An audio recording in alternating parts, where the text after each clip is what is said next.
Ladies and gentlemen, it is that time of the week again. You are tuning in to listen to adults talk about cool stuff. This is ATACS episode 35. Fun fact, our first episode in April. It is springtime. We've been playing video games, and we want to talk about most of them. I am your host, Paul from Atlanta, and joining me today is Mr. Flex from Raleigh, North Carolina. Hello, Flex. How are you? I'm pretty sure we had some episodes in April last year. You could be right, but my notepad doesn't go back that far, so that doesn't actually exist. It's 2018, Paul. Notepads, come on. You're probably right, but maybe Mr. Will from Greenville, North Carolina, can give me a hand here. Have we been doing this for a year, Will?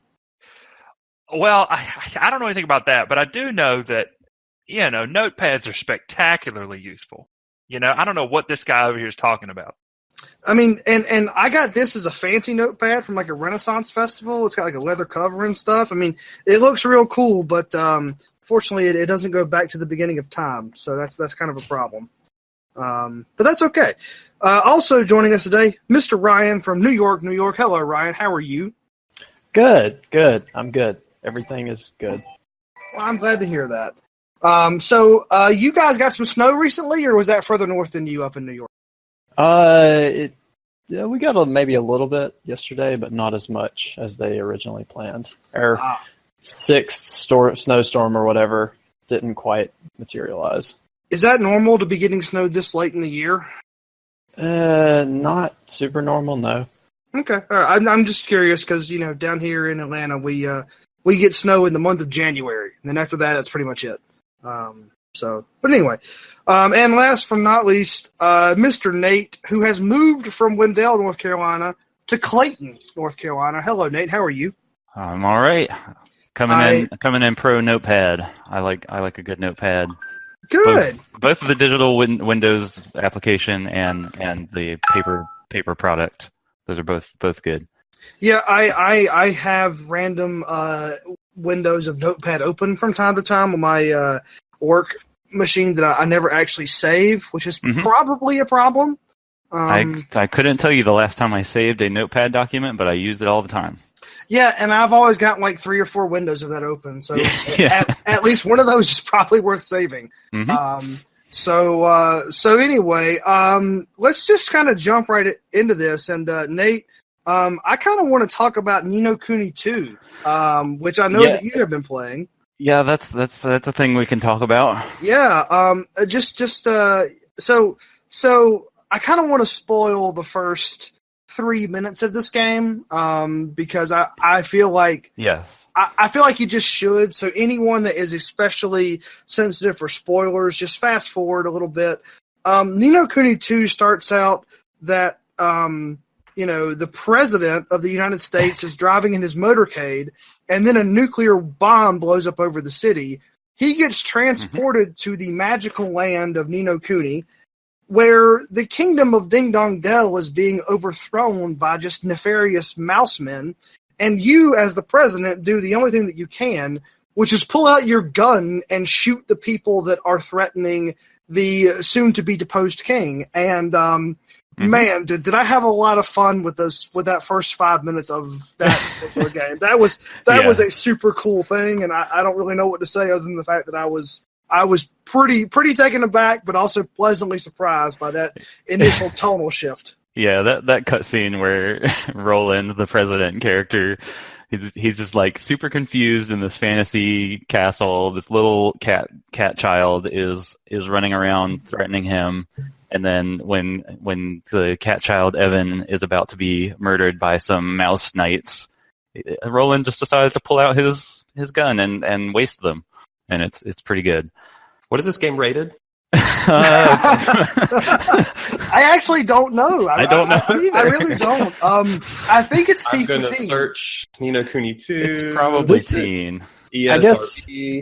I mean, the latest is not Ghibli influenced, but Ghibli definitely does some surreal, like, I don't know if violent is the right word. It's not hyper violent or anything. It's just funny to see this guy in a suit just pull out a gun in this fantasy castle and start killing mouse knights.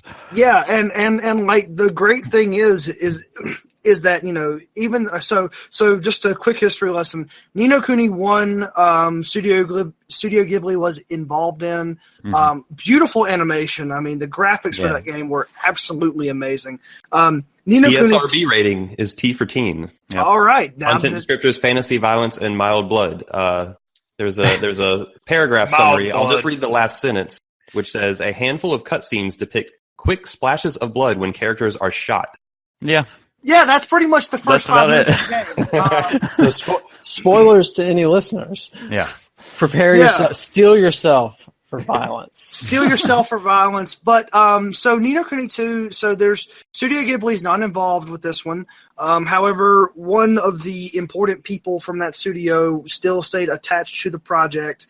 And I mean, I don't know, like I can tell a bit of a difference in the graphical fidelity, but it's not like feel like I'm watching a completely like different sort of game. I mean, it still feels very Ghibli, even if they're not super involved. I mean, I think a lot of the like Studio Ghibli's not doing stuff in this one. I think that's a little bit overblown because I still feel like that the art style and the effects of it are still pretty good. And by pretty good, I mean they're pretty beautiful. I really enjoy what I've seen of this game visually so far. Mm-hmm, definitely. So take advantage of the PS, because the last one was a PS3 game. Do you think it benefits any from new set of consoles? I'd have to see it side by side. It's hard to know for sure. It looks like how I remember the first one looking. Right. Yeah, and that's kind of the way that I feel too, is that this one looks like the way that I remember the first one looking, but that's also through the lens of it being a couple of years and me being really impressed with certain parts of the first one. I don't feel like it's such a drastic step that I can just watch this one and go, wow, this is totally a new step above the previous one. Yeah, but it is more of an art thing than like a technical thing. It is. It is. There's a couple of things that I've noticed that are sort of in the department of like, audio visual that I think are a bit of a step back from the first game. For sure. The first game had like these like really cool wind effects when you were on, just like the world map running around. The second game doesn't have those, which is kind of minor, but that's also kind of that Studio Ghibli touch that you kind of expected to see from the first game. And the other thing that I think that I kind of want to bring up as a bit of a negative is the actual music for the game. I'm having like there are certainly certain like themes that are really good, like the overall map theme, the intro theme. Like there are certain themes that are very good, but some of the town themes are not as great. And then there's a mismatch kind of the music with the environments where you are in, like you're not on the world map, but it's not quite a dungeon, but you're getting dungeon type music to where it's like, it's not quite as dramatic as a setting as the music is making it feel. And those are, I mean, it's relatively minor in the overall scheme of things, but when you're talking about just like polish, those are the two polish things that I feel like this game doesn't have over the last one, because the last one I never really noticed that discontinuity between the environment and the music, and the fact that I do remember some of the effects from the old game not being here in the new one. Like, I mean, it's minor overall. I'm still really enjoying it, but those are like the two minor negatives that I've reached so far. Well, yeah, and I don't think it's particularly minor, for me anyway. Coming from the first game, which Ni no Kuni was JRPG that I really liked. I really loved it. It was my favorite game that came out that year. And a lot of that is based on the charm and the style and the music and just all the little touches. And this, for me, so far, I think, and I'd like to hear what you think about this. I was thinking about it earlier as I was playing. I feel like Ni no Kuni 2 is like this big studio that had this first big game and did all this really great stuff in terms of charm and scale and art direction and music and everything. And now it feels like it's that same ship, but it's operating at like 70% or something. Like there's just something. It's not that it feels unfinished or not done. It's just like it doesn't feel as fleshed out. Yeah. So I see exactly what you're saying, and I have only one real argument for pushback, which is Ni no Kuni 1 had some pretty significant issues with the battle system specifically. The way that they have remade Ni no Kuni 2's battle system for the time that I put into it so far, which is about 10 hours for me, this battle system feels so much better than the other one. And like a lot of low bar. Well, it was a low bar. You're definitely not wrong about that. But at least for me, I feel like where they've lost it in the polish, they have gained it in the gameplay, which actually I'm okay with. I don't think that they kept everything at the same level for this game as they did the last game. I think there's definitely some dips in some of that polish around the edges, but the introduction of the new battle system and the introduction of the kingdom building system, to me, those two things are so significant that I'm willing to forgive the loss of polish in the other areas. But I still want to acknowledge that that lack of polish exists. Absolutely. And like we could probably have a whole 2-hour podcast where we just explain all the mechanical layers of Ni no Kuni 2, which is kind of ridiculous.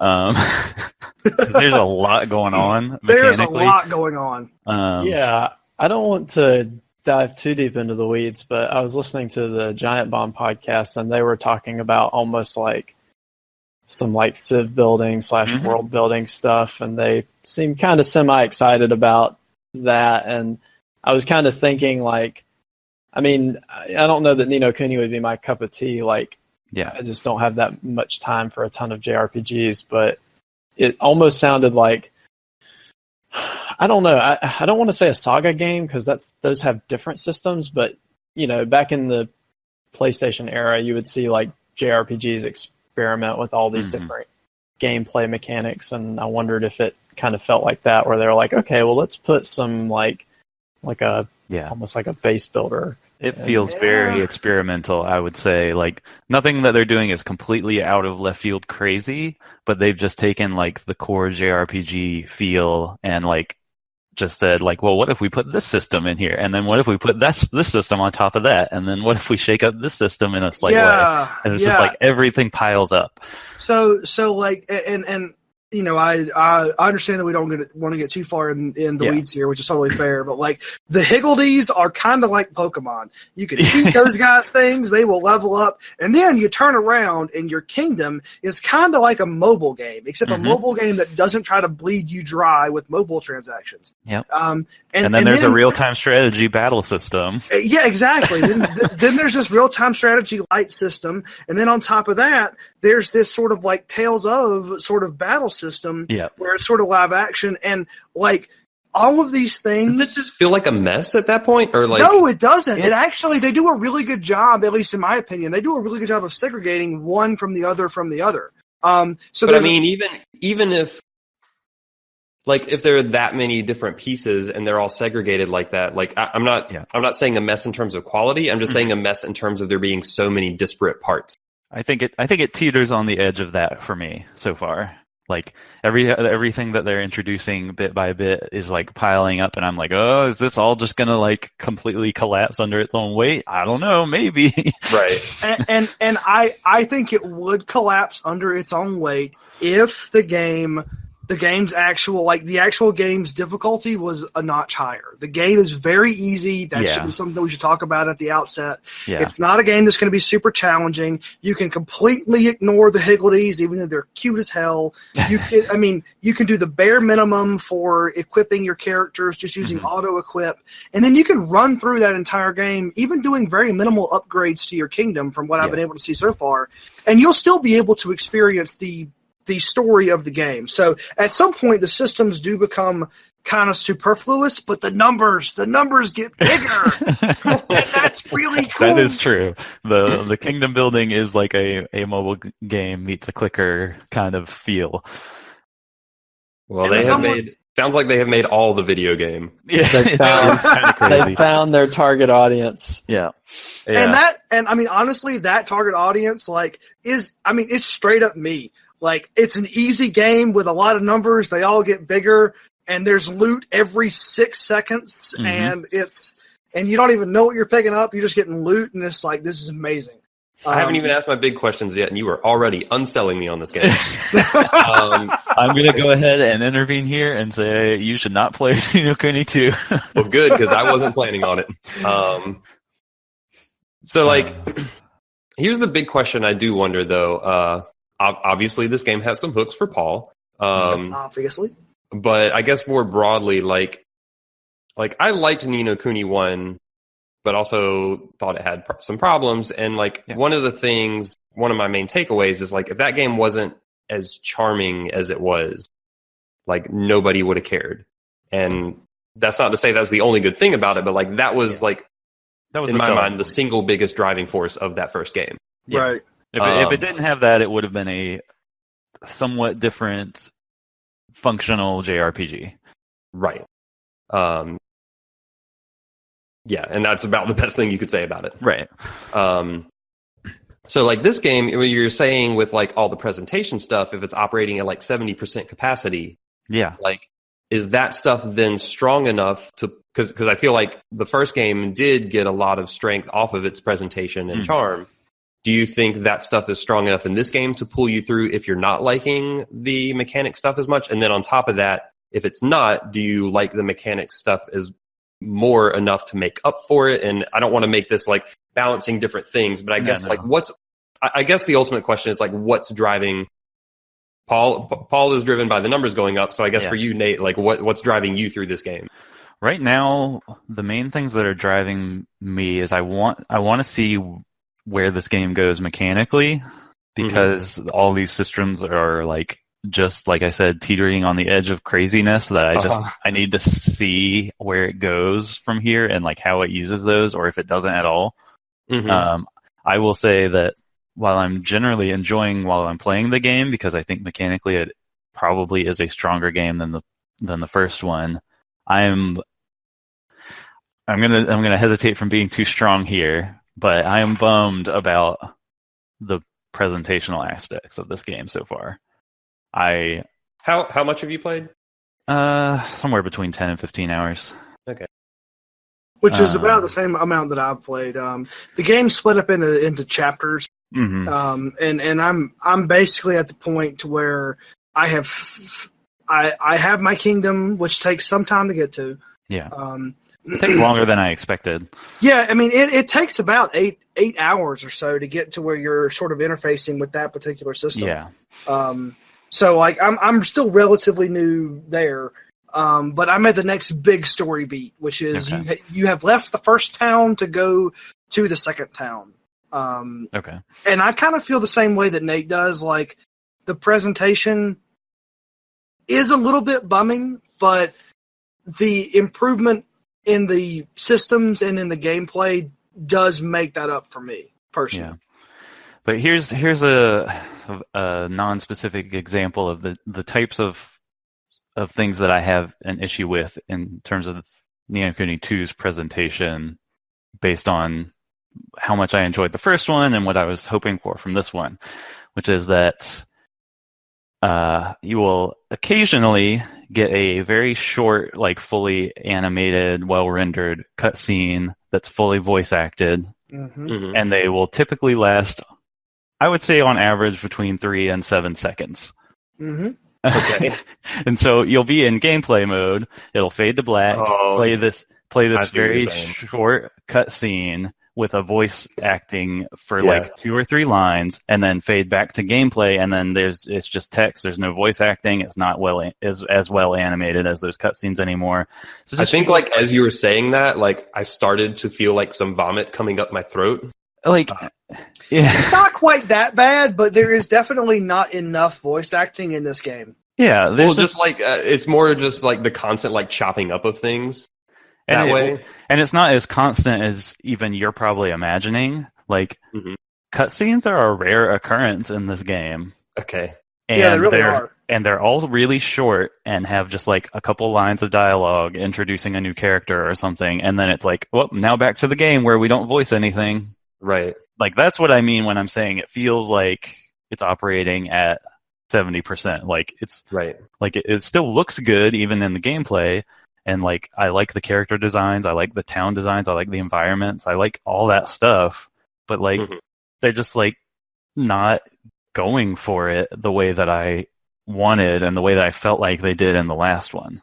Right.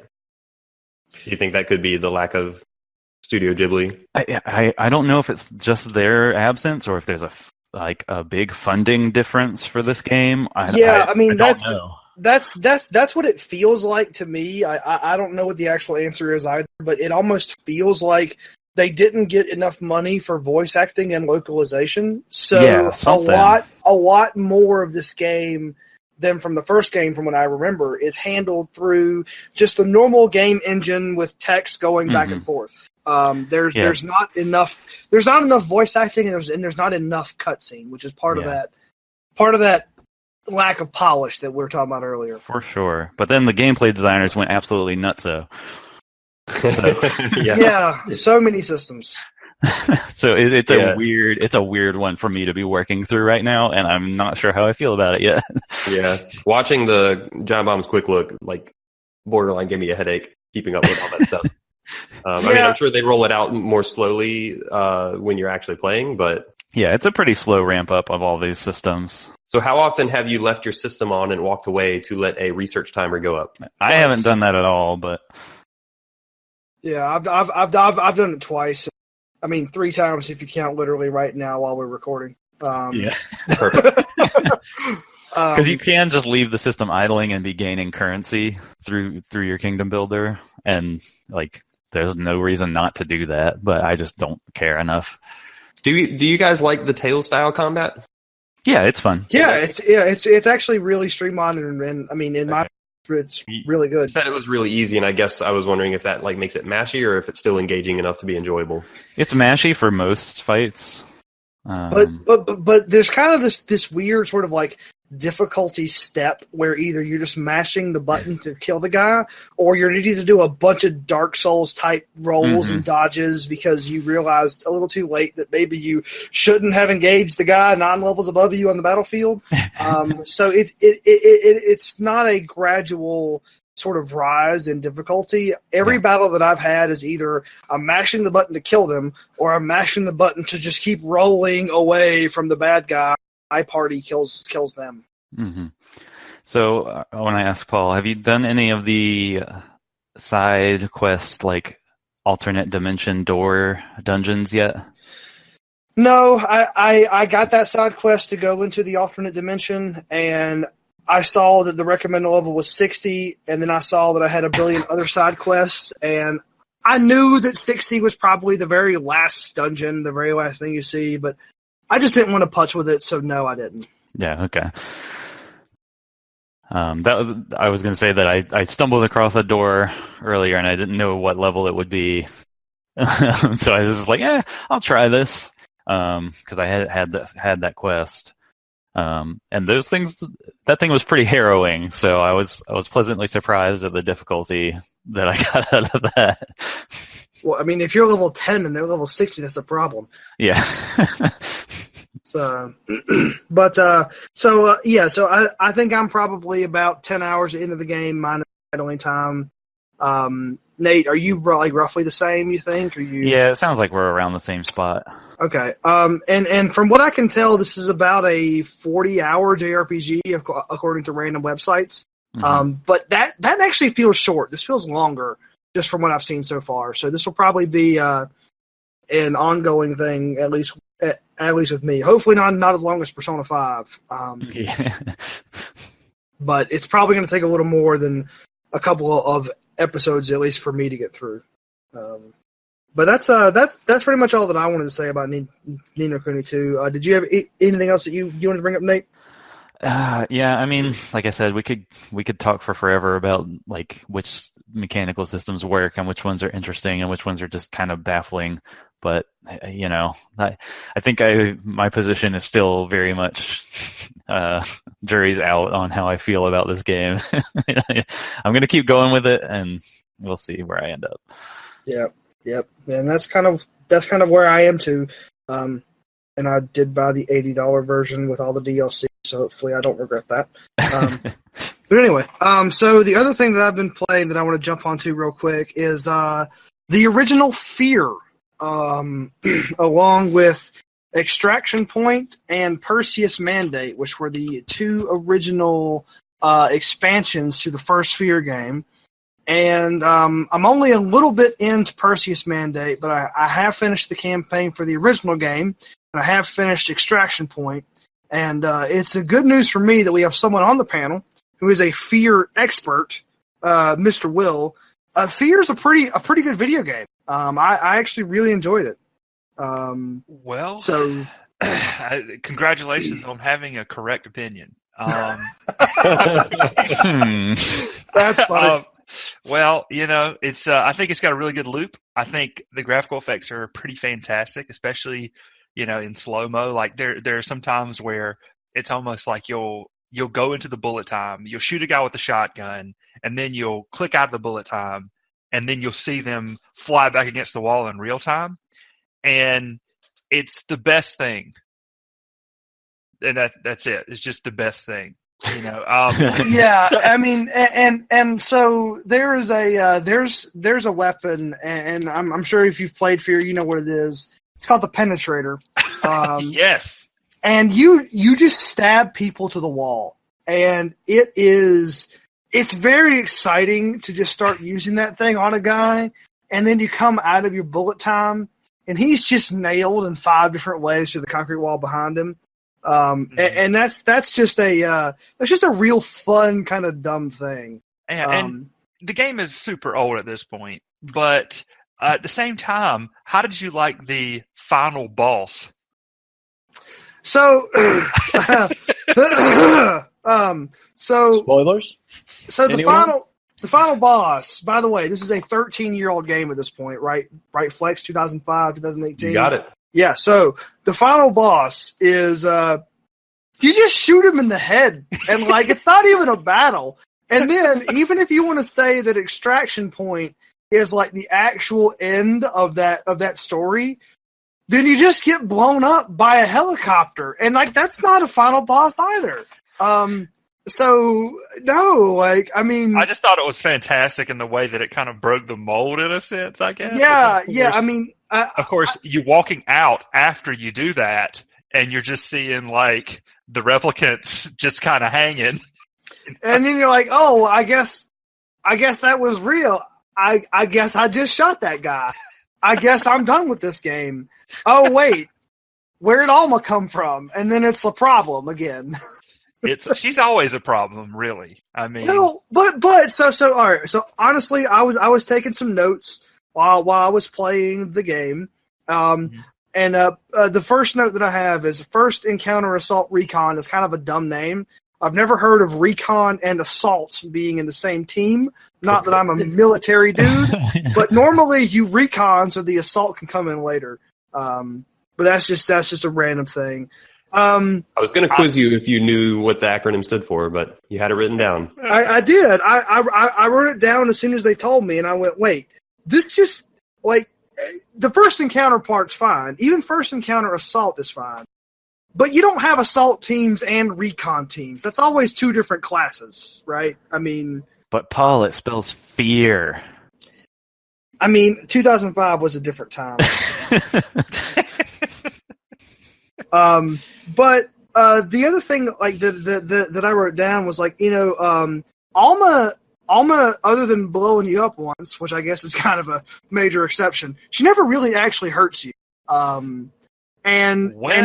would argue that there's a story reason for that in some ways. There is a story reason, and I think I'm okay with just engaging in wars for a 13-year-old game, but like, it's not super clear in the first game that Alma has that connection to you. Right. But in Extraction Point, which is kind of the continuation, like Alma turns into this like sort of beneficial force that helps you through that campaign. And like, yeah, there's a good reason. Like Alma is basically your mom. And you don't know that until the end of the first game, but like, it was really cool because I literally stuck in Extraction Point because I didn't know where to go. Like, the door was locked, the gate was closed, whatever, and I just couldn't see where the game wanted me to go. And then there was this vent that I had just, had ran by like twice. And then, it like lights up with like the little lightning effect. And then there's like the creepy girl voice in my headphones going, "Come here," kind of thing. and like, but it's like, that was actually helpful. And like, it didn't do that the first couple of times that I ran by. So not only is that helpful in the narrative sense, like they were actually using Alma to help me in the gameplay sense because they knew I gotten stuck because I've been there for a while. And that was a pretty cool gameplay thing that I thought, at least. Yeah. Did you, I think the one scare that I think a lot of people remember, there's a ladder that you climb up. Oh, fuck that ladder. right when you get to the top of the ladder, she's like, her face is right in your face. She's like, "Hey!" Just like, fell down all the way. Yeah, and like, I don't really know, because I've been playing a lot of this like back to back to back, night by night by night. So like, it's not been one of those where I've just been doing a little bit here and then wait a week and a little bit there. But I mean, I don't know. Like, I have just gotten just increasingly angry at the jump scares in this game. Like, every single time something happens, I'm just screaming at my monitor, like, "Screw you, you're not going to hurt me, I'm going to sprint right through your stupid hallucination." And that's probably not what they intended, but that's just kind of where I've kind of gotten to, because there's been so many times when this game has just got me, and I'm like, crud. I was going to ask how you've been doing, Paul, given your taste for horror games. So for our international audience, I do not have a taste for horror games. And actually, part of the reason why I went back to play F.E.A.R. was I knew sort of the spoiler that Alma was not necessarily a bad game. So I did not need to fear Alma every time she showed up. And I'm like, all right, I just have to remember that, go back and play it, and I'm just going to, everything's going to be okay, I'm a man, and I'm just like screaming, because it's terrifying. But the gameplay really does hold up in a way that I did not expect a game that old to hold up. It's like Will was saying, it's a super satisfying loop. All these soldiers kind of run out, and a really judicious use of the bullet time, and then unbullet time, and then rebullet time. You can really just tear through a whole bunch of dudes, even with just like regular weapons, if you figure out how that loop is kind of supposed to work, and that is really satisfying. Yeah, and there's kind of a calculation there. It's sort of like you move into an area, especially if you're playing on one of those harder difficulties where it's almost like this is another resource you have to use, and you have to try and figure it out. Sort of when you kind of pause and you're like, okay, well, there's 5 guys around this corner. Do I have enough to last me? Because I know as soon as it pops out, I'm totally vulnerable. So it's another resource to use. In terms of the jump scares and stuff, like, I never thought that was necessarily one of the better parts of the game. The fact that you kind of have the scary part, but I think in terms of like rising and falling tension, I think maybe it's better for game flow than it is in terms of actually creating like a legitimate frightening experience. And I think some of the visual design in those sort of hallucination parts is pretty cool. Sometimes the whole room will flip upside down, and you're like wading through this pool of blood, and you're like, "Oh wow, what is happening?" But yeah. And like the other thing that I kind of wanted to bring up is that, like, whenever you go into like the scary bits, it took me a little while to recognize this. The game actually telegraphs that. So you have this like radio, and then it'll pop up in the upper left hand part of the screen, like whoever's talking, whether it's your team leader, member of your team, like whatever, and it'll just have this like your whole HUD will flash, and it'll say like origin unknown whenever like that whole thing's happening. And it took me a little while to realize, whenever the game is doing that, that means one of two things. Either a supernatural enemy is ahead, supernatural meaning a ghost or a freaky fast guy, just like something's around the next corner that's going to probably frighten you, or you're getting close to an Alma scene. So like once I realized that the game was telegraphing the supernatural parts in that way, in some ways, it actually became a more pleasant experience for me, because I never really was like turning a corner and like really hyper focused, intense on the screen to like, is there a soldier here? And then all of a sudden, Alma's screaming in my face, and it's like, I didn't need that right now. I was too focused in on this thing. So like once you play it enough, I think you do kind of start to see those signals, but the last thing that I wanted to like touch on real quick with it is for the age of the game, I am really impressed by how well that gameplay holds up, even today, beyond like with all the first person shooters with the regenerating health and things like that. This is probably the most polished type of that like last gen sort of first person shooter with health packs and body armor and stuff like that, really, that we've seen. I mean, really, there was a big gap between that game and then Doom, where that's just that was the most polished one of those, and I'm really impressed with how well that's held up over time. So yeah, I mean, I've been really enjoying it. I'm going to finish up Perseus Mandate relatively soon. I know I just started it, but I know it's on a long game. But yeah, I've been pleasantly surprised with that. So nice. All right, so I think I will take a minute, and I'm going to throw it over to Mr. Ryan. You wanted to talk about Monster Hunter, right, Ryan? I mean, what would ATACS be without a Monster Hunter block? I mean, what would it be indeed? So I'm gonna, you know what, Ryan? I'm gonna let you take this part of the show over. You talk about that Monster Hunter to your heart's. Yeah, I mean, I don't have a ton to say. I actually didn't play quite as much as I originally planned. I decided to kind of focus on some single-player games and some other single-player games, but there were a couple things I wanted to touch on. I guess before I get started, though, Flex, did you have anything on Monster Hunter you wanted to do? I think you played a little less than I did. Yeah, I mean, I played barely at all in the past 2 weeks. I've been pretty busy. All my playing was with you, so we hunted a Devil Joe and a few other things. So that's really about all I got in. Okay.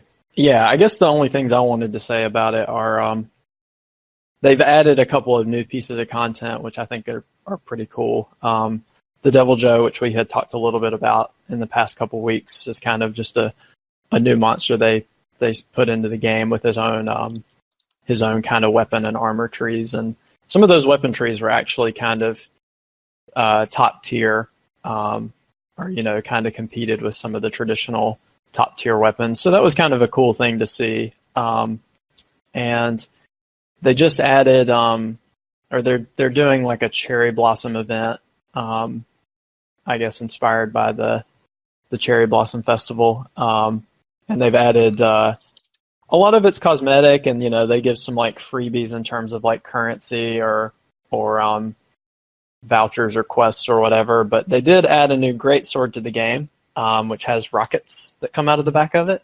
Nice. And when you charge up your attack, the rockets actually ignite. Great. So as a great sword player, and it's apparently, I think the community is pretty unanimous that it's a clear winner in terms of like utility and power level. So as a great sword player, I was kind of debating on which sword I wanted, and then I saw this guy, so I've been excited to pick that up, and I'm trying to figure out a good like armor set to support it. The only other thing is I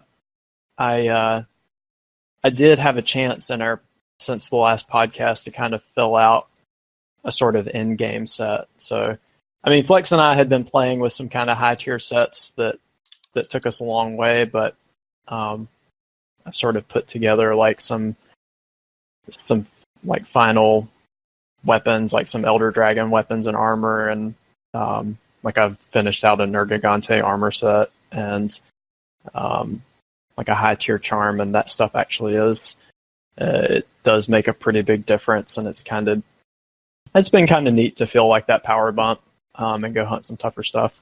Nice.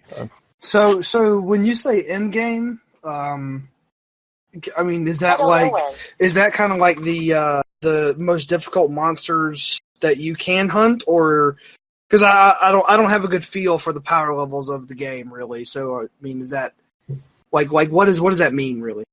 Yeah. So I mean, I guess at the risk of some minor gameplay spoilers, the absolute toughest thing you can hunt would probably be like the quote unquote tempered elder dragons. Okay. And Flex and I are at the stage where we're hunting the elder dragons, and we're hunting the tempered, like kind of normal monsters, but there's a little bit more progression before we reach the tempered elder dragons. Okay, so if the tempered elder dragon 10 on a scale of 1 to 10, where are you at right now? I mean, we'd be at like 9. Okay, so you're pretty close to there. Okay. Yeah, I mean, basically, like after a couple quests, like that'll open up, and I'll be able to go hunt those if I so desire. All right. What's your playtime looking like there? I think mine's at 120 or 130. But I mean, I guess I would advise, a lot of that was kind of me noodling around, trying not to get too far out in front of you and Flex. But I would advise, like, for anybody who wants to play Monster Hunter, like, try to kind of mainline it somewhat up to probably about 7 or 8 star quests, because that's when the stuff you do will actually kind of last all the way to the end game. Right.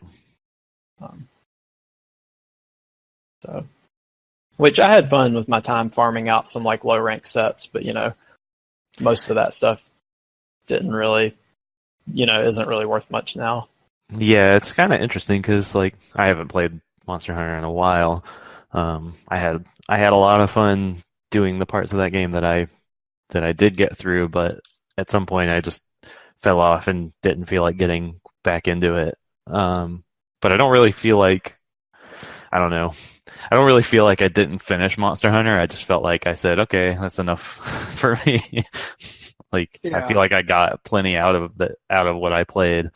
Yeah, it's a game that like it technically does have progression and endpoints, but the loop is so like you understand the loop early enough. Yeah.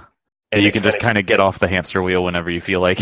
Yeah, exactly. It's like it'll keep ramping up that loop and like it'll keep progressing, but like I feel like like there's no great benefit to quote unquote like finishing the game and seeing credits. It's not like you're going through a story driven experience or something like that. Like right. It's more along the lines of I don't know, like a Burnout or a Forza or something where you kind of can get in there and do the loop as much as you feel like it and then bounce out and like that's okay. Yeah. And the game is totally valid. Really fun. Yeah. Yeah, I would caveat that a little bit in that in getting to the end game, you get to hunt a few more monsters and maybe make some slightly more interesting armor sets. But between low rank and high rank, there is definitely, I do think they repeat some of that. Mm-hmm. Yeah, and then the tempered is almost like another rank in a way. Yeah. Which that's actually like, I'll probably end up playing more, but I think part of it's also been that I've just had less free time, but part of the wind has gone out of my sails a little bit where it's like, now we see they introduce the tempered monsters and it's like, oh, well, I could go hunt a bunch of tempered monsters and get better stuff. And at some point it's like, well, to what end, like, what would I be making that better stuff for? It all is in service of that loop. And if you enjoy that loop, but it's like, whenever you hit that point where you like start falling off of it a little bit, it's like your heart kind of has to be into it, I guess, to keep going with the loop. But it is a fun loop. Yeah, I would say, like you said, with the tempered monsters, like those guys give you basically the decorations, which truly is perhaps the most marginal form of upgrade. I mean, it's still meaningful, but it's like, it's not, you're not even crafting armor or weapons. Like you're just getting these these enhancements for your armor slots. But, it tightens up. You have a lower margin of error, like the hunts are tough again. For me, like, I'll probably dip into that just a little bit because, like I said, I'm just now crafting some of these high-level sets, which I do think is still pretty exciting. And then maybe put the game on hold and see if Paul or Will or, another of our friends ends up picking it up. And maybe a few months down the road, we can do some like 4-player hunts, which I think would be pretty exciting because the game also rebalances the difficulty on multiplayer. So something that you can solo pretty easily and one player, might end up like 1 or 2 shotting you in a multiplayer setting just because they kind of scale up the monster's damage and hit points. But you also, you have more weapons and more like capabilities of stunning or locking down the monster. So that could be like a fun new way to play. Yeah, and I'm still sort of juggling whether or not I want to pick that up or not. Just because, I don't know, everything about it just sounds kind of overwhelming to me. But that's also because I'm playing other stuff, which is also kind of overwhelming, like we talked about earlier. So that's probably just me, and not necessarily the game. I mean, it is a long game, but it's also a fun game. Yeah, and that's and it rolls out its stuff. I mean, it's got a lot of weird things to it, but like you pick it up as you go because it does kind of roll things out. Gotcha. All right. So Ryan, did you want to talk about Celeste any, or did you want to touch on some other stuff for Monster Hunter? No, that's more than I actually thought I would get to on the Monster Hunter. It's all good. Yeah, Celeste, I don't know if I'm the best person to talk about this. Like, I think I finished like maybe 3 of the game's levels, if you call them that. 3 chapters. Okay. Yeah, I've finished the main game and done some extra stuff too. So. Oh, nice! I didn't realize you played so much, Nate. Yeah, it's not a super long game, but I guess I'll get us started here. I know Flex has played some of it. I don't know how much you've gotten I just finished the 3rd chapter today as well. So okay, remind me, which is the 3rd chapter? Touché. That's the one in the hotel. Okay, that was my least favorite one. Yeah, I had a hard time getting through that chapter out of not enjoying it. It was not very fun. Yeah. Anyway. Also, during that chapter, I went down a Pico 8 rabbit hole. Oh, yeah. That's really funny. I almost did that too, and then I had to pull myself out and be like, no, let's see what the main game is like. I ended up beating Pico 8, and it took a little bit. I don't know what that means. Okay, yeah. So Pico 8... is that like a prototype version of the game? Yeah, so this developer made a prototype version of Celeste. I don't know if that prototype version was called Pico 8 or what, but like basically I think the tool they use to make it is called Pico 8, and I think it's like if it's not a programming language or like a game engine, it's something adjacent to that. Like, I think it's a piece of software. Okay. Yeah. So as you're going through this third chapter, you like this third chapter is in a hotel, and you end up finding a computer on a desk, and like you go up to it, and it pulls up like this game within a game type interface where it's like around the edge of the screen you can see like the edges of a computer monitor, and you end up playing this old version of Celeste. Like it's called Celeste, and so like you're playing like. I mean, Celeste also kind of has its own like throwback style, but this is like an even more throwback art style.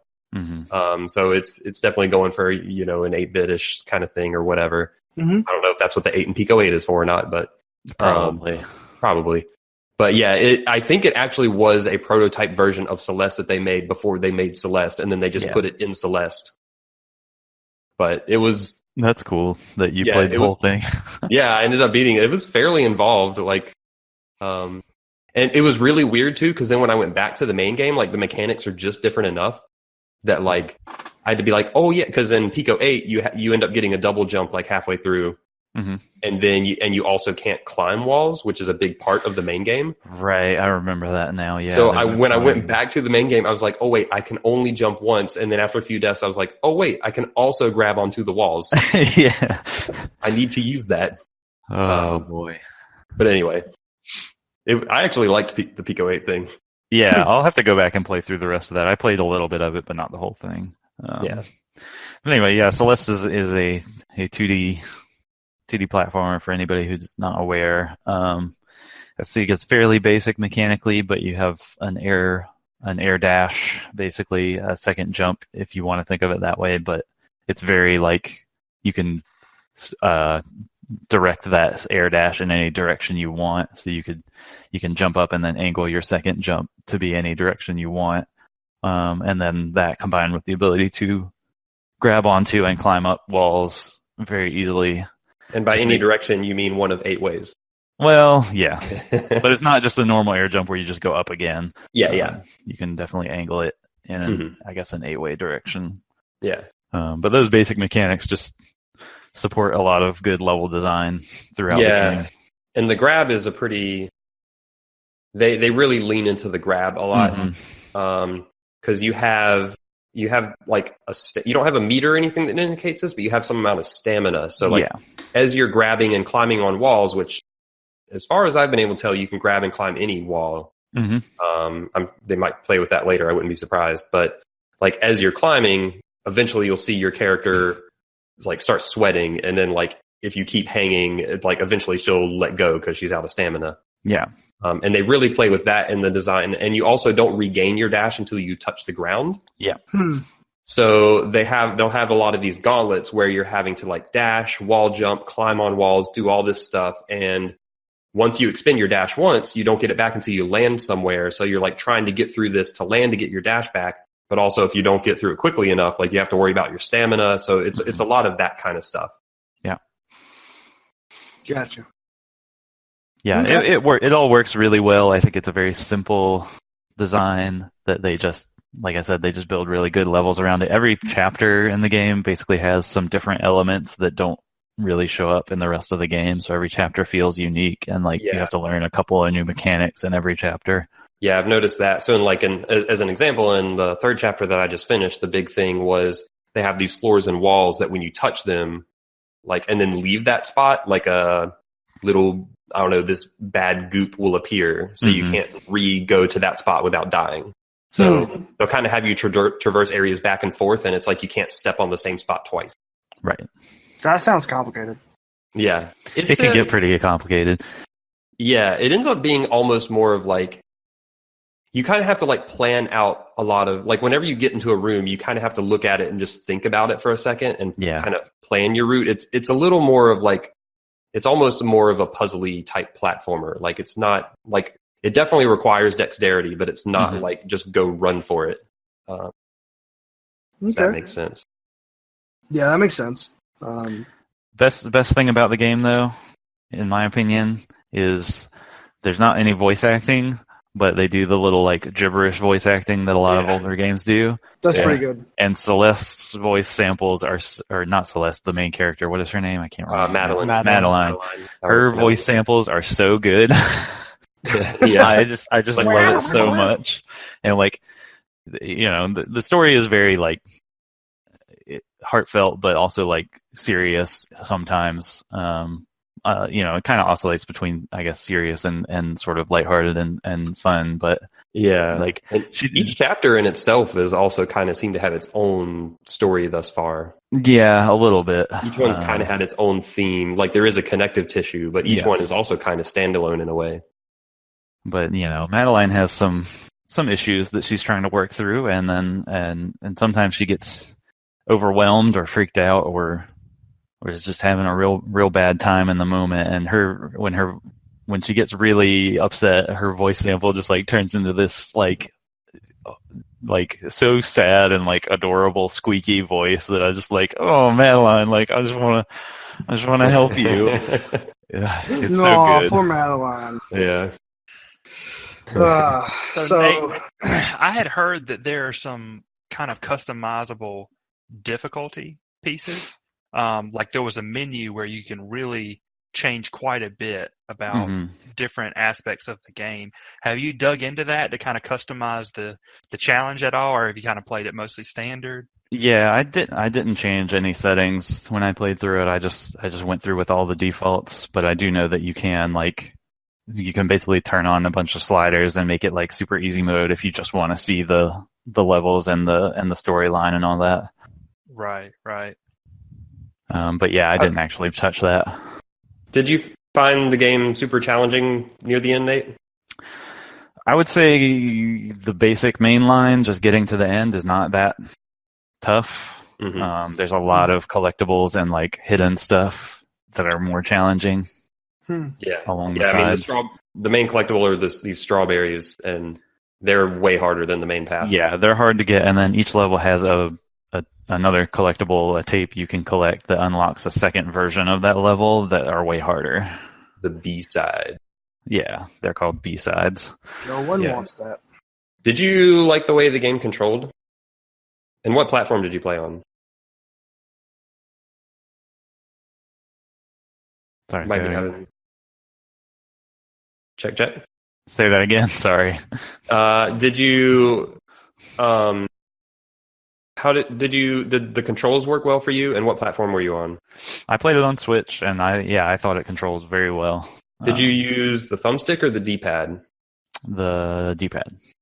Okay, on the Pro controller or nope, just on the Joy-Con Switch. Joy-Con, that's not actually D-pad, I guess. Actually, yeah, I guess I technically don't think I ever played the game docked. I think I played it in portable mode the whole way. Okay, and that worked fine for you.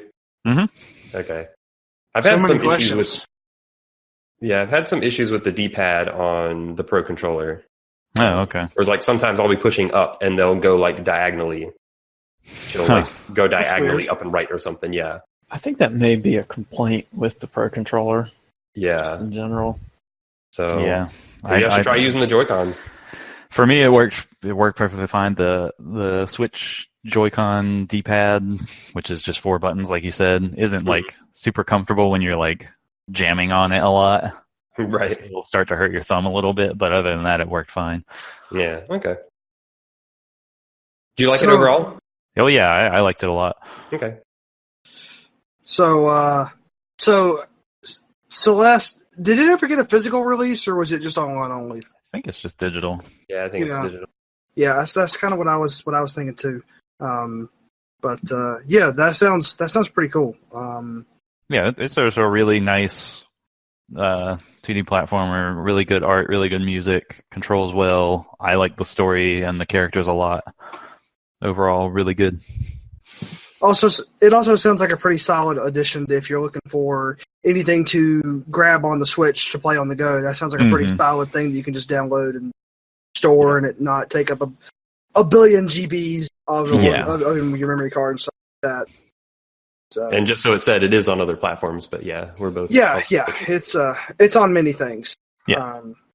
But anyway, so moving a little bit past Celeste, I have an understanding that at least one of us, maybe more, have still been proceeding into the breach, and that's a game that we've been talking about for a little bit. But that is a game.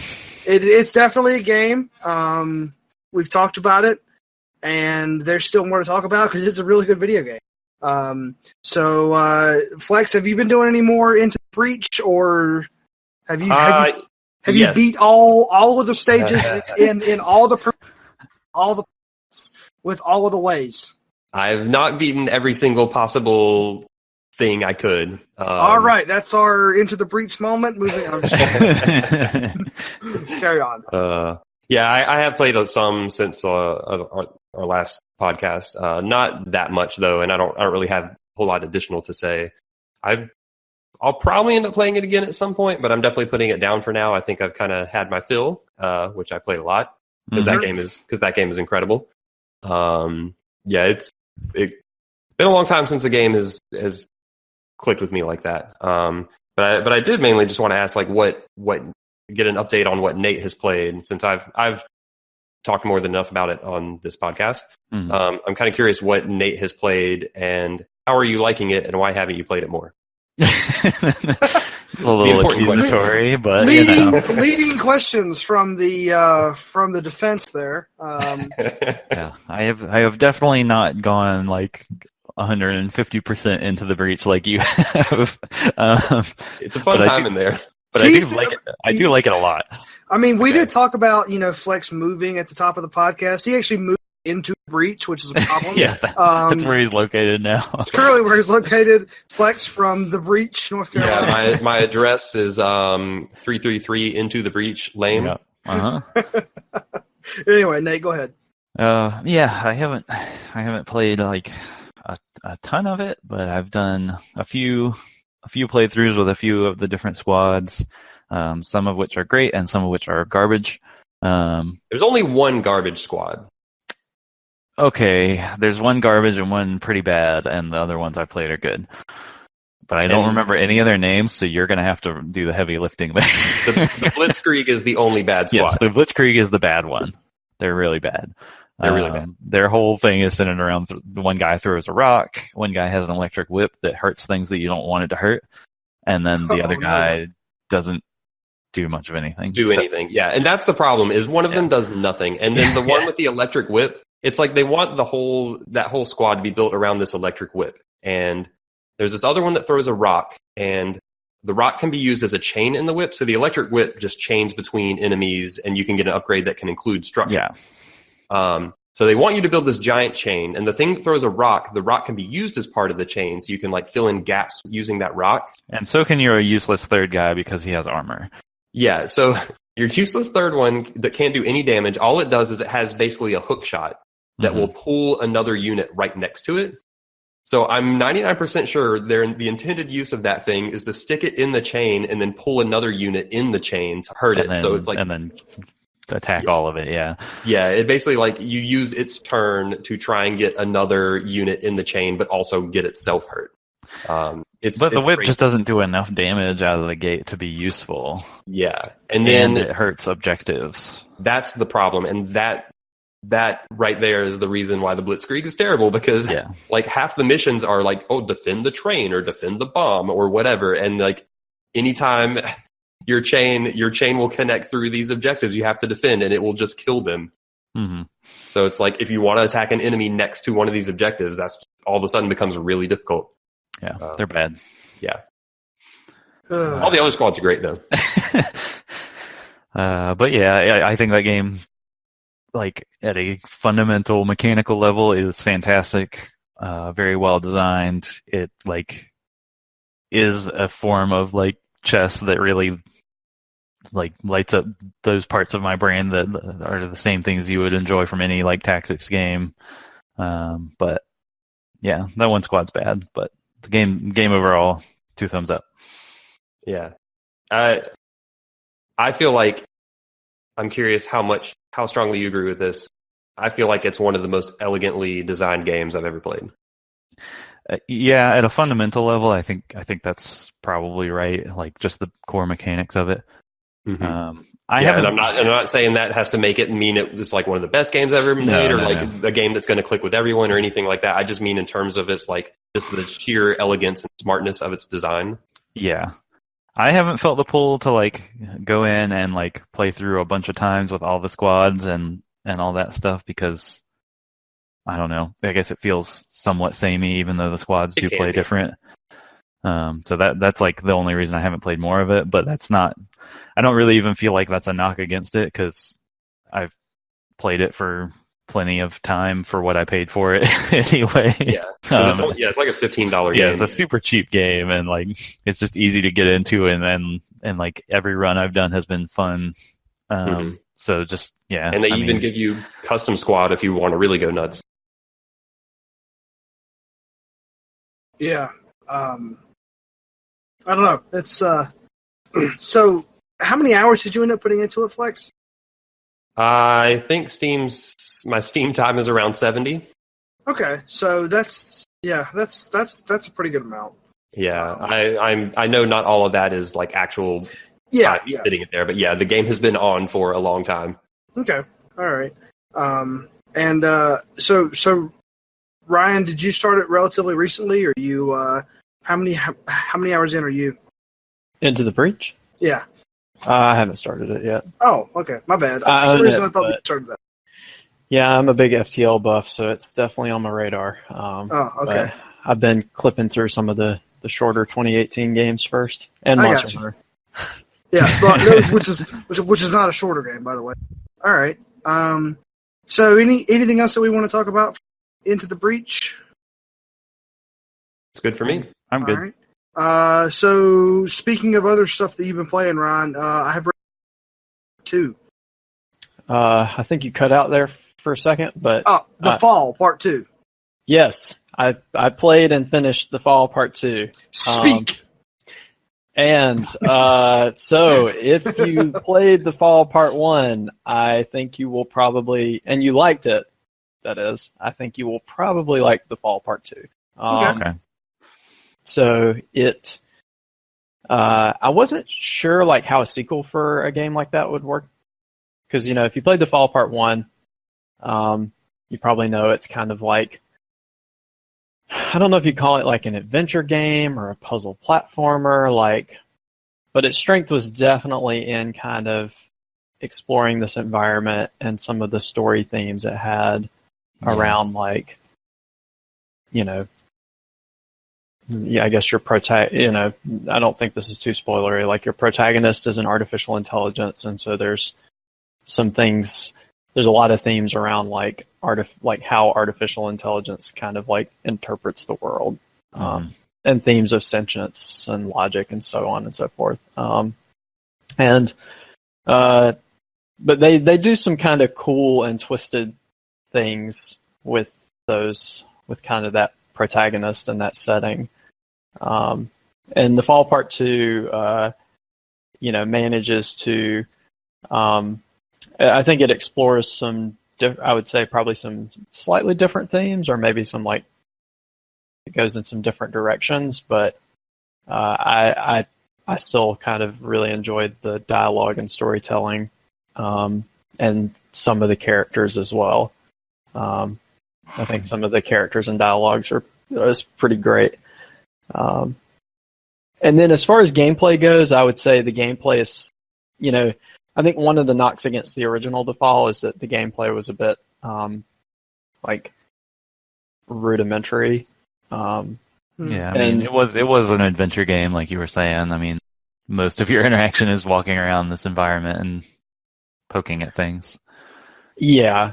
Some of the combat and the puzzles, I think, got a little tedious in the first game. Mm-hmm. I think they've done a little better job of streamlining that in part 2. And they added a little mini game, which I thought was pretty fun. I don't know if you call it a mini game, but gameplay wise, I think they kind of, it's still pretty rudimentary, but they maybe have just made it a little faster and smoother. So yeah, I mean that's probably about all I can say without spoiling characters or talking about themes, which I don't really want to do outside of like a spoiler cast or a GOTY. I guess it can be a little tough about. And I mean just from kind of like what you've said, it sounds like one of those things where a lot of the narrative and the characters like that makes up a significant portion of the reason of why you would play those. So, that's not something that you just want to like kind of throw out and just sort of flippantly.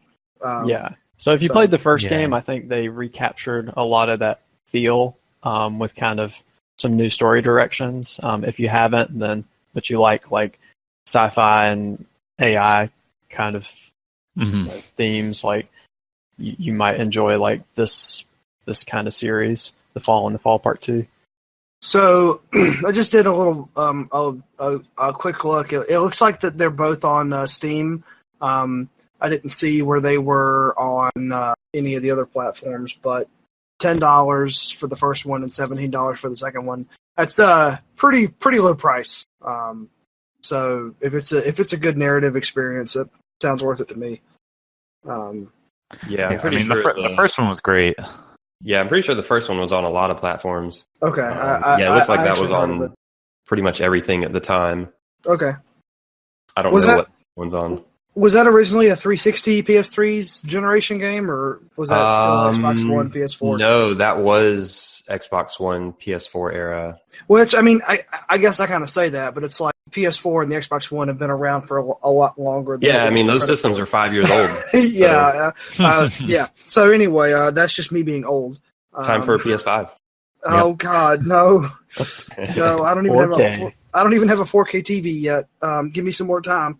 I like the first Fall a lot. It was I like things about it a lot, and it's not perfect, but no, it's not. It definitely has some like those adventure game logic type moments to it. Mm-hmm. Right. I'm glad to hear you liked it, because a lot of the reception I heard to Part 2 sounded kind of down about it. That it wasn't as good as the first part. I actually haven't played it because of the reception the game got originally. Yeah. Huh. That's interesting. I was kind of putting it on the back burner because the reception to it was not great. Yeah, that's interesting. I picked it up partly because the reception looked to me about the same, with most of the complaints that I saw being about the gameplay. Right. So that is interesting. Okay. So, Mr. Will. Yes, sir. Life is Strange, Before the Storm. Or is that a colon or a comma? I think it's a colon. Before we started recording, it was two different games, so no matter what, it's improved. Yeah, we have improved. So this is a prequel to the Life is Strange game that came out a couple years ago. All right. And a lot of it is still very similar, if anyone recalls like what that game was about, sort of walking around, just sort of being nosy, getting in people's business, listening to some sweet indie tunes. I like being nosy. Mm-hmm. Yeah. What's up? I mean, so we've talked about the original Life is Strange, but would it be best to say it's kind of like a Telltale game, or like it's in that mold of like sort of storytelling, adventure, make your own choices type stuff? Yeah, there aren't really as many QTEs in it, in my opinion, as the Telltales. But that doesn't mean it's better or worse. I mean, I probably like it.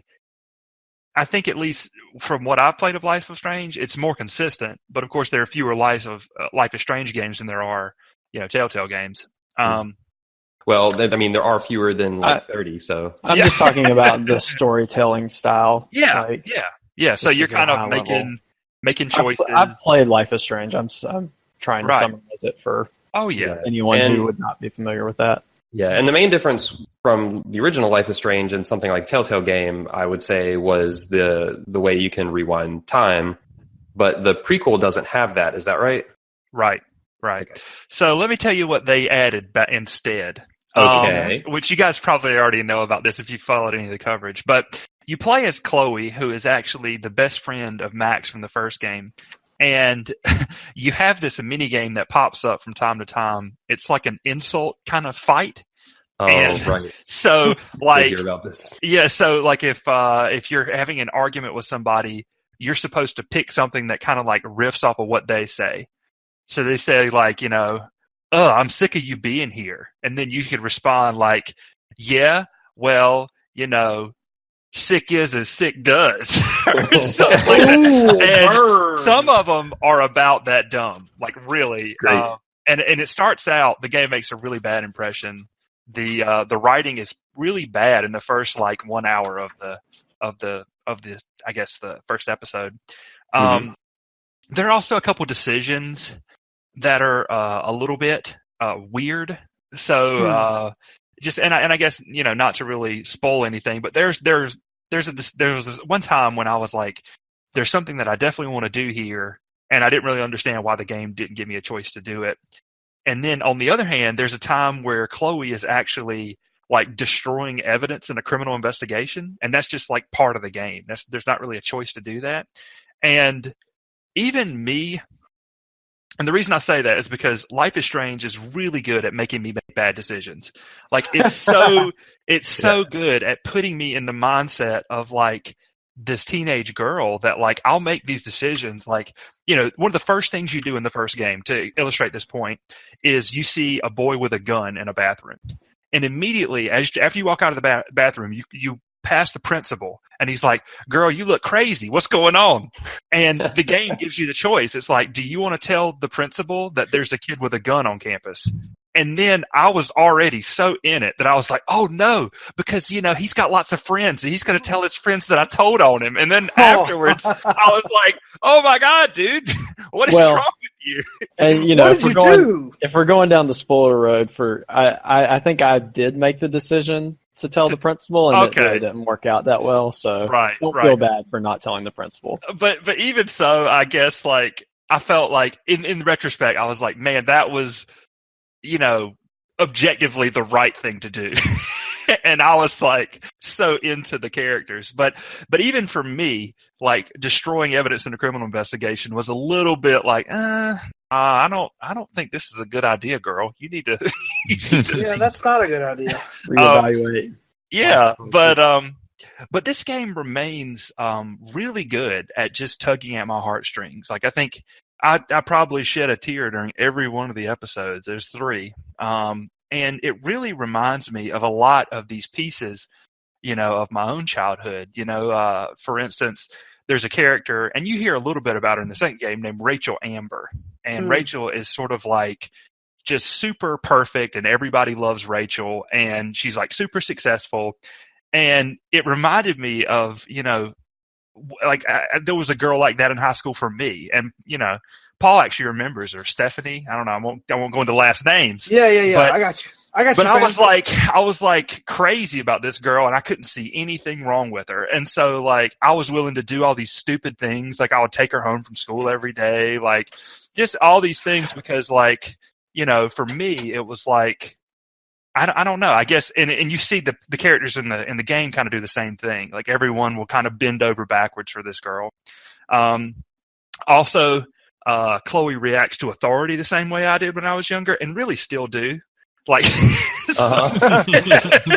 so really, you're a high school. Well, what's that? You cut out. I said you're a high school girl, is what you're saying. Well, I mean, say that in some ways, aren't we all? Yeah, but I guess you totally got me there. But I think it's just easy. It's just easy for me to like. I guess a lot of these situations kind of just take me back to like that sort of stage, and it's interesting because I've played a couple games that have been really good at doing this. Like Life is Strange is one of them. Also, I'd say Gone Home is pretty good at it. But just sort of like making high school and the teenage years feel real instead of like silly and melodramatic, because I think so much of our time, when we look back at those, or when I see teenagers and they're talking about whatever it is that whatever the big drama is in their life, there's a part of me that kind of wants to roll my eyes until I play something like Life is Strange, and it kind of pulls me into playing that role again and being that age, with those types of priorities. But I really thought it was good. And do you think it was effective much the same way as the original one was? Yeah, and in some ways, I kind of like it better. I think, and it has been a while since I played the original Life is Strange, but this one, of course, doesn't have the supernatural element. And I think which I guess makes it even feel more real. Yeah, and I think that's one of the things that I kind of liked about it, and I do feel like, and I think I said this in my little Steam review of this game. Like, I do feel like there should be a place for like games that sort of explore the drama of everyday life with a high production value, and I think there should be kind of a place for it, and I think this game does a really good job. Not everything has to be fulfilling the prophecy and saving the universe. Right. It can be pretty simple. And even in some ways, like you're talking about like some of the bad writing in it, like. Sometimes it's just bad, but sometimes it's like, oh, teenagers would say really dumb things. Yeah. And maybe it just took me a second to get back into it. I don't know. But at the beginning, I guess it was pretty jarring.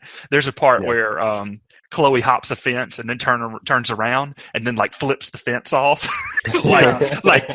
Fence, you thought you were going to stop this? I'm Chloe, And how many times does she say hella? Oh, a couple. Okay, good. Life is Strange confirmed.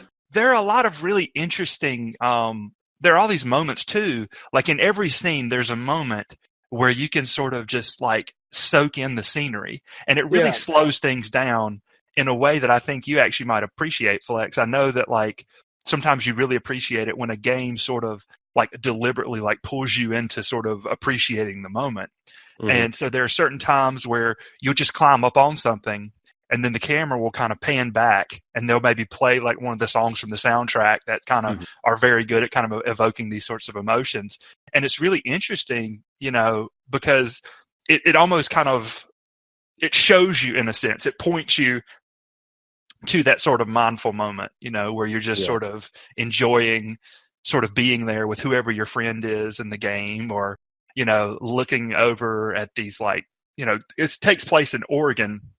It's a pretty beautiful place, So and the first game did a really good job of like having those moments that like really showed off the town or the area, and then like you mentioned, the music plays into that a lot, and it's able to create like it's really able to pull you into that place really well, and it sounds like this does it too. Yeah. So I was a fan. Like I said, the insult game was stupid. There were a couple decisions that I'd probably rather done differently. But it was definitely everything I wanted from this type of game. Cool. Yeah, I still want to play that. I've had it installed for a while, and then Monster Hunter and Into the Breach both took way longer than I expected them to. Oh yeah. I mean, and I think that's pretty much sort of like the theme for most of my Steam library, and probably the same for other folks too. Is like, I've got that installed. I'm going to get to it right after. Crap! It's been like 3 games ago. So. Yeah. cool. Well, I think you can probably finish it in around 8.5, all 3 episodes. And of course, I definitely take my time looking through everything, So, and then I'll probably sit there looking at some of these vistas where you can kind of look at it as long as the game will let you. Or I mean, so it'll just say, hit B if you want to leave this. But otherwise, you can just sort of sit there and keep listening to the music and kind of enjoying the scenery as it pans around, So I guess I would finish it in approximately 42. Just jamming those buttons. Yeah. But the only other thing I was going to mention, by request, was I finished not this weekend, but last weekend, or it might have even been 2 weeks ago now, A Way Out. The co-op prison break type of situation game. So, what do you think about the Oscars? I can't. I mean, we're going to rate this podcast PG, so oh my gosh, let you know exactly what I think about them. Well, what if we upped it one time to PG-13? I mean, I'm pretty sure Paul's already dropped an F-bomb on this podcast. Have I? That's probably I true. like the PG. So A Way Out is it's a co-op. It's like a hard co-op game. Like you have to have a partner. Right. But they do have this system where you can invite someone from the menu, and it gives them the opportunity to download the game. Like it says that it's like a trial version or a demo, but it's the entire game. So basically you get like a twofer. Like this was part of the marketing for the game, is that if you buy one, you can basically, you get two for the price of one. Okay. And so that's pretty cool because, you know, if you're going to require somebody to have a friend, you know, make it a little bit easier, you know, for them.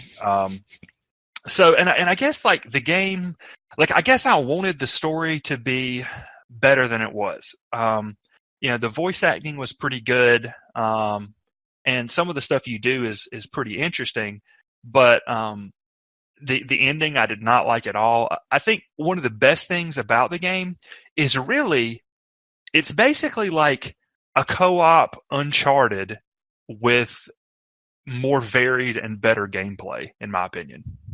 Okay. You know? Is there any shooting?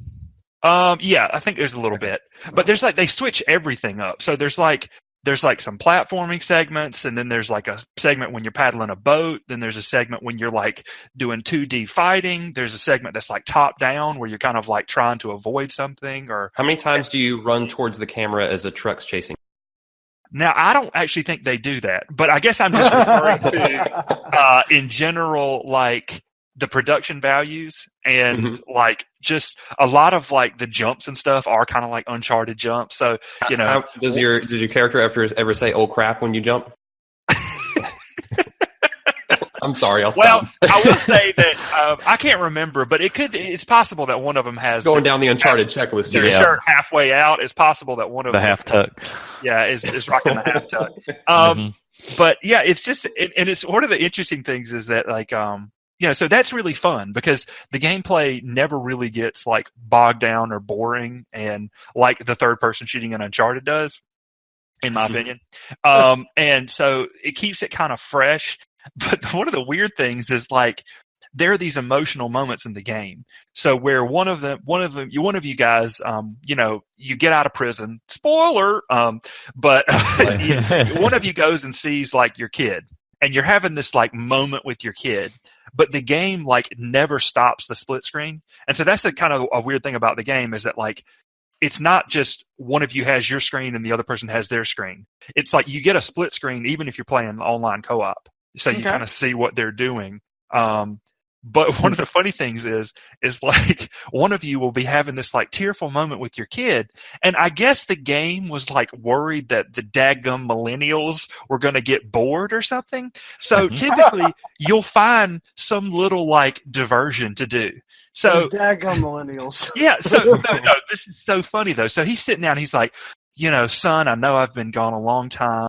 You know, things have been rough around the house, trying to make ends meet. And then I'm sitting over here on my screen, like maybe like 200 feet away from where he's talking to his kid. And I found like a dartboard, and I'm like sitting there throwing darts at the dartboard. And he can like see me throwing darts while he's like, I'm paying attention to what he's saying to his kid, and he's paying attention to what he's saying to his kid. But then over there on the side, it's like, bonk. Throwing these darts. And then I have a moment with my wife later in the game, and like he's kind of not involved in that scene, and he's like sitting in a chair in the waiting room trying to throw playing cards on top of a television. So hold on. I just have to point out that according to most research, the millennial generation started in 1981. So we are all millennials. So we're talking like 35, 36-year-old guys. Well, no, I can't watch this. I got to throw these cards. Well, I guess like I hear all this types of stuff, like because I work in academia, and so college kids are, you know, there's all this talk about like college students these days, and they're undisciplined, and like, you know, they get bored too easy, and you know, oh, you have to entertain them. Maybe you can give them a fidget spinner because they can't keep their attention on whatever it is. And so I guess to me, it was kind of like, why did he feel like we wouldn't be stimulated by this emotional scene? It's a well done emotional scene, but then it kind of clashes completely when you have the other character over here just like turding around, like trying to. Well, and I mean, I guess I just gotta throw these darts. I'll be curious to if I get a chance to actually play the game. I'm hoping to do so, but I'll be kind of curious, like, you know, if that was intentional, right? Like, because although Brothers didn't grab me the way it did many people, like the fact that you were always in control of those two characters was part of it. And like, you know, if you're playing these two dudes and one of them's going talk to his wife, and the other's like sitting outside. Yeah, he's going to be, goofing off. Like, that's part of it, right? Well, I mean, that's what he's doing, but I guess at the same time, it's almost like the way that the game is laid out, it's almost like, I mean, even though in game they're like 200 feet apart, like, in a sense, if you're role-playing that character, it's almost like these darts are flying by the side of your head, because in a sense they are. Like, I mean, in terms of where the game is and what the noise is coming from, you know what I mean? So you're sitting there trying to have a talk with your kid, and then there's a dart that flies by your head, you hear funk, and then, like, you just kind of want to say, hey, man, can you do that somewhere else? Oh, okay. I'm trying to have a conversation with my kid right now. I get you. I mean, it does. It still hits pretty well emotionally. I mean, it's a cool story.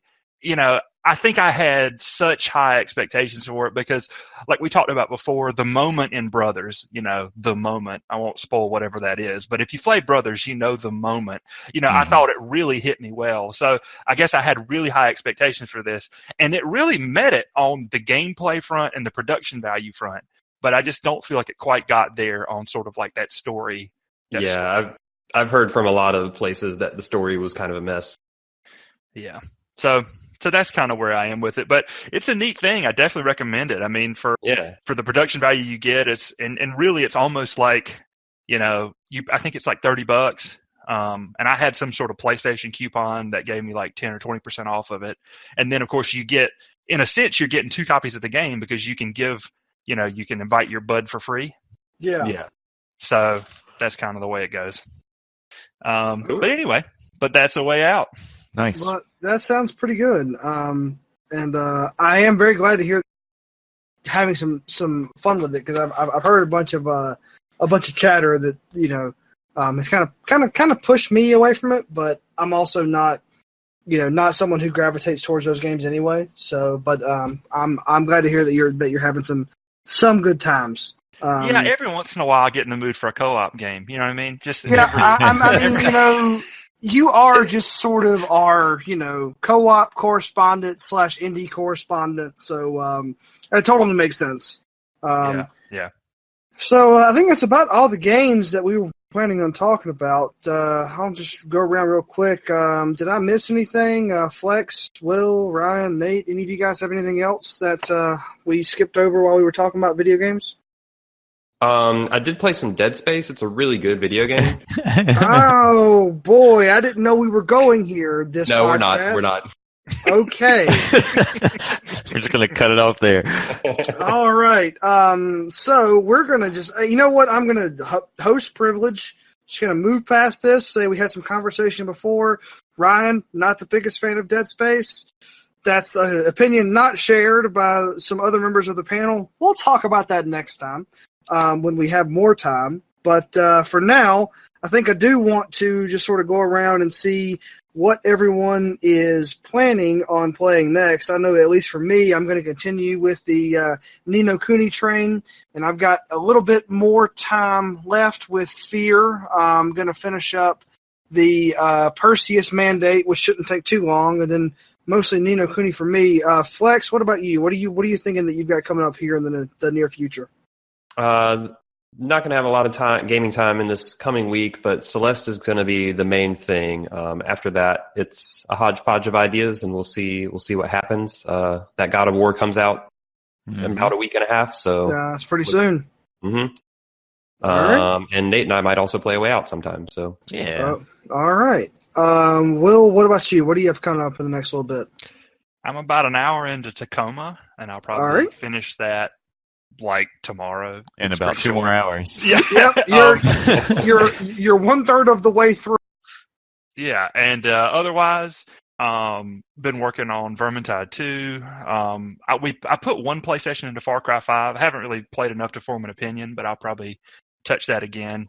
But that's mostly what's up. All right, Ron, what about you? Celeste and Theatrhythm, which interestingly, I got credits for Theatrhythm, and I feel like I'm nowhere near like finishing the content of that game. That was slightly jarring. You're probably not. But yeah, those two will be the big ones. Probably hunt a few monsters. And yeah, at some point I'd like to get to Into the Breach, but I don't know if I'll make it with some of these other games in progress. Okay. Nate, what you got coming up? Definitely just focused on Kuni right now. Looking forward to see what this new God of War looks like. Yep, which, like we said, is coming out relatively soon. So, all right. Well, I think that's probably going to about do it for us. We have been adults most of the time. We've also been talking about cool stuff all the time. We've also been teenage girls sometimes. Yeah. Also been teenage girls sometimes. Speak for yourself. I'm always a teenage girl. And in 2018, that is okay. We love you and we accept you for that. So this has been ATACS episode number 35. And we will be back in your feeds in about 2 weeks with episode 36 to talk about more cool stuff. Thanks for listening, and we will see you then.